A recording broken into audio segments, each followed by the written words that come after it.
Hi guys and good morning. So welcome to our vlog, no video vlog na for PinoyFinancialPlanning.com. So I'm Lauren Janicio. So I'm the owner and founder of Pinoy Financial Planning. I'm a registered financial planner. I'm a certified public accountant by profession. So I'm here to help, no. Ang topic natin ngayon is 12 financial tips for our OFW. So, alam naman natin, marami tayong mga OFW friends, mga kaibigan na lumalabas, no, ng ating bansa para kumita. And karamihan sa kanila gusto nila makauwi rin, no. So, syempre, mas mahirap malayo sa ating mga kapamilya, sa ating mga kaibigan. So, here are my 12 tips for them, and make sure na if you're an OFW, if you have friends, no, na OFW, share mo tong video na to, no. So, first tip natin is make a budget. So, make sure na pagdating mo doon, pag nakakaipon ka na, you have earnings, make sure na you have a budget. Lista mo kung magkano income mo, magkano expenses mo, ano yung mga dapat mong bilhin, yung mga necessary lang na dapat bilhin na, and kung ano ipapadala mo. Make sure you follow your budget wisely. Second is set financial goals. So, pagpunta mo ron, ano bang goal mo? 5 million, 3 million savings, and then uwi ka na rito para to start a business. No? So, set your financial goals. Hindi naman pwedeng habang buhay ka doon. So, mas maganda, syempre, nasa Pilipinas pa rin tayo and to be with our family, no? So, set your financial goals. Ano ba yung mga kailangan mong dapat gawin, no? O kailangan mong maipon para makauwi ka sa Pilipinas. Third is pay your debts. So, if, di ba dito, meron ka ng mga napautangan na tumulong sa'yo para mga ibang bansa, so pay your debts, no? Ibalik natin yung favor sa kanila, bayaran natin sila, and if you have debts na other than yung mga tumulong sa'yo, bayaran mo na rin. Para pag-uwi mo, wala kang naiintindihin, di ba? So, ilagay mo sa budget mo yung pambayad ng utang mo. Fourth is avoid unnecessary expenses. So, hindi porket kumita ka na ron, gastos ka lang ng gastos. So, di ba, ang goal nga natin is to makaipon ka para makauwi ka rito or mapag-aral mo yung mga anak mo. So, avoid unnecessary expenses. Kailangan yan. Kailangan may control tayo na hindi lang tayo gastos ng gastos. Fifth tip is avoid debts. So, to avoid debts, kailangan, di ba, huwag na unnecessary expenses, bili ng gadget. So, avoid natin magkautang. So, kailangan pag-uwi natin dito, debt-free tayo. And napakasarap ng feeling. So, one of the best gift that you can give to your family is being debt-free. So, wag natin ipasa yung burden sa kanila. So, kailangan wala tayong utang. And six is avoid vices. So, one of the pitfalls, no, para talagang malulung ka sa utang is yung bisyo, no? So, make sure avoid vices. Maraming paraan to spend your time, no? Reading books, online seminars, reading financial blogs. So, maraming paraan to kill your time, no? Alam ko na homesick ka sa ibang bansa, but maraming paraan talaga. And worst thing that you can do is magkaroon ka ng bisyo talaga.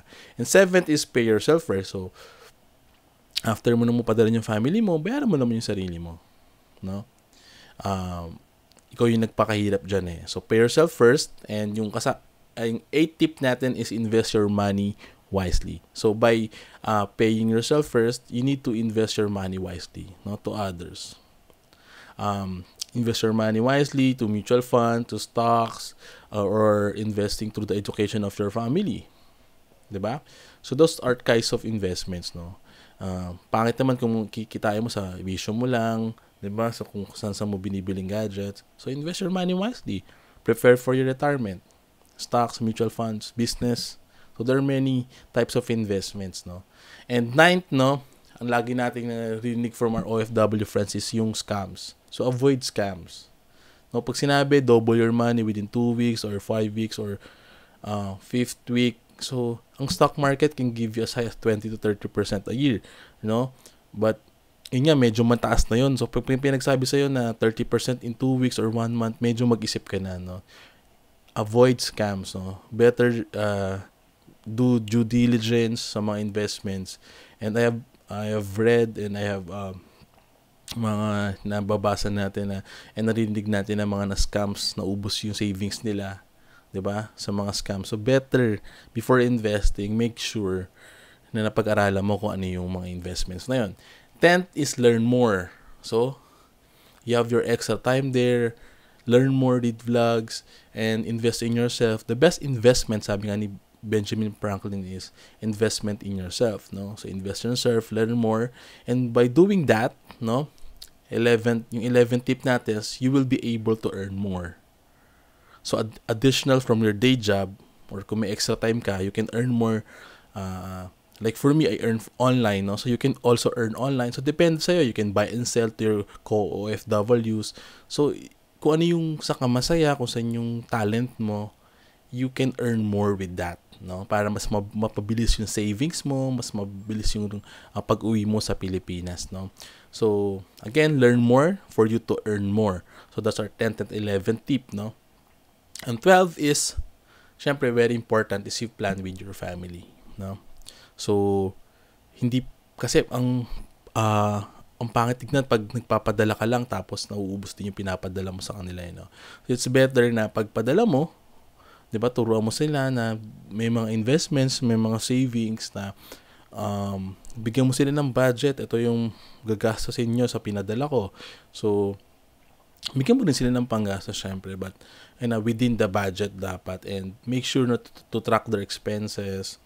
Diba, yung mga binibili nila, yung mga pang tuition nila, make sure na on top of the budget pa rin ng family, yung plans nyo, no?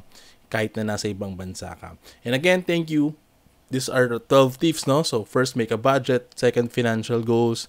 Third is avoid unnecessary expenses. Fifth, avoid debts. 6, avoid vices. 7th, pay yourself first. 8, invest your money wisely. 9th, avoid scams, no? And 10, learn more. 11, to earn more. And 12 is plan with your family. That's very important. And again, if you're an OFW and if you have OFW friends, please share this video to them.